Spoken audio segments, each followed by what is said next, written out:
ছাত্র জনতার যে আন্দোলন জুলাই আগস্টে হাজার হাজার ছাত্র জনতার নেতৃত্বে সেখানে আমাদের পার্টির নেতা কর্মীরা ছিল, আমাদের যারা ছাত্র আন্দোলনের নেতা ছিল অনেকে এখানে জেল জুলুমেরও তারা সাজা কেটেছে, আপনারা সব জানেন।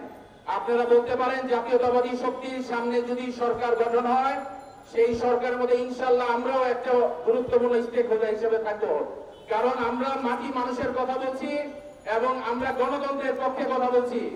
আমরা কোন ফ্যাসিস্ট দোসরকে এই বাংলাদেশে কোনোভাবেই সমর্থন করতে পারি না। যদি আমরা হাসিনাকে এবং আওয়ামী লীগ সহ অন্যান্যদেরকে আমরা এই দেশ ছাড়া করতে পারি, তাহলে আমরা জাতীয় পার্টিকেও বলবো যে অবিলম্বে জাতীয় পার্টিকে নিষিদ্ধ করা উচিত এবং এই অন্তর্বর্তীকালীন সরকারের মাননীয় উপদেষ্টা সহ যারা আছেন সবাই আপনারা জানেন, আপনাদের সাধুবাদ জানাই যে তাদেরকে আপনারা জাতীয় পলিসিতে টকশোতে আপনারা তাদেরকে ডাকেন নাই।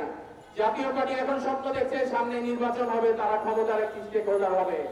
এত হাজার হাজার মানুষের রক্ত যাদের হাতে রঞ্জিত, সেই জাতীয় পার্টিকে এই সমস্ত অ্যাক্টিভিটির জন্য আমরা তীব্র নিন্দা জানাই এবং আমরা আশা করব বাংলাদেশের মানুষ জাতীয় পার্টি নামক সংগঠনকে তাদের মন থেকে মুছে ফেলবে। এখন তো জাতীয় পার্টির এই কাকরাইলের কার্যালয় হচ্ছে জাতীয় টয়লেট, এটা তো ছাত্র জনতা বানিয়েছে। তো আপনাদেরকে মনে রাখতে হবে, যতই হুমকি দেন আর যত মিডিয়াতে বলেন, আমি মিডিয়ার ভাইদেরকে বলবো এবং যারা স্টেক হোল্ডার আছেন সবাইকে বলবো, এই জাতীয় পার্টির কোন নিউজ আপনারা কভার করবেন না। তারা বাংলাদেশের রাজনীতির বলে যে অনেক বড় অংশ ছিলাম আমরা, গত 16 বছরে আপনারা দেখেছেন কি হয়েছে।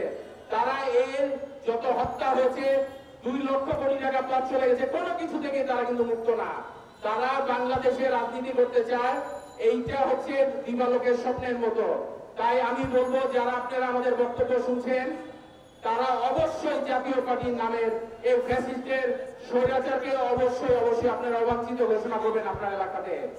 আমি এই বক্তব্য দীর্ঘায়িত করবো না, কেন্দ্রীয় নেতৃবৃন্দ আছেন, এই বলে আমার বক্তব্য শেষ করছি। আসসালামু আলাইকুম, জয় বাংলাদেশ।